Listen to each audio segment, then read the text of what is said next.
Hello दोस्तों, ये question आपको दे रखे हैं कोडिंग रिकॉर्डिंग के क्वेश्चन है जिसमें आपको इसमें फाइंड आउट करना है कि विंग किससे रिलेटेड है। यदि ये रन के लिए हम 18 21 14 लिखते हैं और विन को हम 29 14 लिखते हैं, तब विंग विंग को हम क्या लिखेंगे।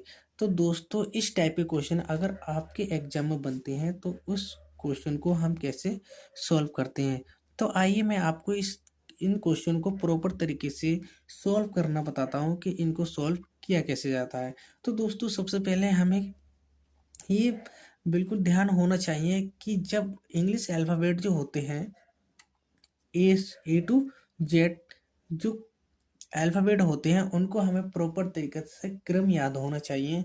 क्रम हमें ध्यान में होना ज़रूरी होता है। जिस प्रकार अगर हमें क्रम ध्यान में रहता है तो हम इस टाइप के क्वेश्चन को जल्दी सॉल्व कर लेते हैं। जिस टाइप से क्या होता है, जैसे रन को हमने क्या लिखा, रन को लिखा है 18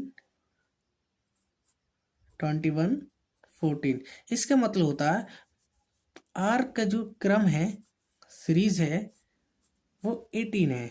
आर का जो क्रम सीरीज कितना है, 18 है। और यू का जो क्रम है 21, और एन का जो क्रम होता है वो 14 होता है।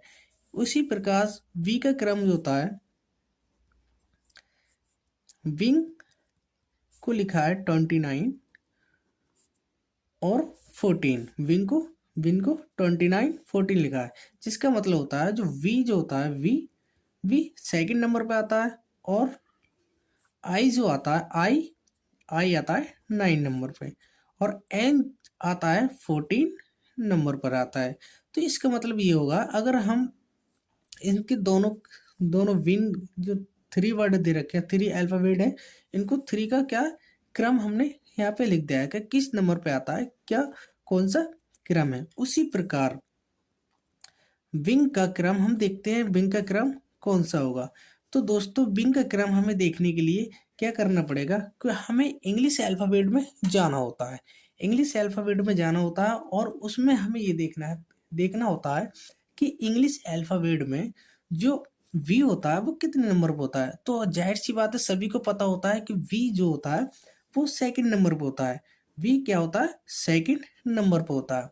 उससे फिर उसके बाद आई को देखते हैं कि आई कितने नंबर पे आता है। तो आई आता है 9 नंबर पे, आई 9 नंबर पे आता है। और एन आता है 14 नंबर पर।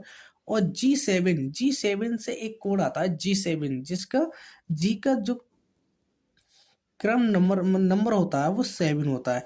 तो इस टाइप से हम विंग को लिख लेंगे 29 14 7। अगर ये इतना हमारा सॉल्व हो जाता है, अगर इस टाइप का कोई भी क्वेश्चन, कोई उत्तर हमारे ऑप्शन में है, तो हम उसको क्या कर देते हैं, टिक कर देते हैं, और क्वेश्चन हमारा क्या हो जाता है, सही हो जाता है। तो दोस्तों, अगर इस टाइप के आपको क्वेश्चन सॉल्व करने होते हैं, अगर समझने होते हैं, तो मेरे इस चैनल को सब्सक्राइब जरूर कर दें। तो अगला नेक्स्ट क्वेश्चन है कि यदि किंग को 11 91 11 9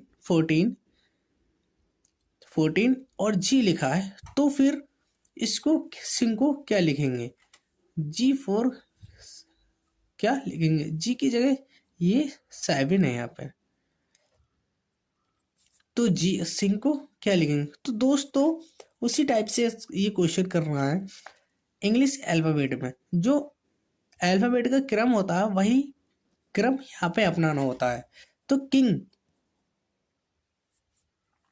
किंग का जो नंबर होता है वो होता है 11। किंग्स 11 में हम ये ध्यान रखें के जो नंबर आता है, के का जो नंबर आता है वो 11 पे आता है। फिर आई आई का जो 11 आई का जो नंबर आता है वो 9 पर आता है। और एन का नंबर आता है 14 पर। जी जी का नंबर आता है 7 पर। उसी प्रकार सिंह को हम देख लेंगे कि सिंह किस नंबर पे आता है। तो सिंह को देख लेते हैं। सिंह। एस, एस कितने नंबर पता है आपको? पता होगा एस टी, एस टी। तो एस जो आता है वो 19 नंबर पे आता है। कौन से नंबर पे आता है?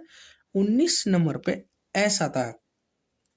उसके बाद आई, आई को तो मैंने बता ही दिया कि आई कितने नंबर पे आता है? आई आता है 9 नंबर पे, तो हम इसको 9 लिख लेंगे। फिर एन, एन को भी मैंने बता दिया कि एन कितने नंबर पे आता है? 14 नंबर पे, तो एन लिख लेंगे 14।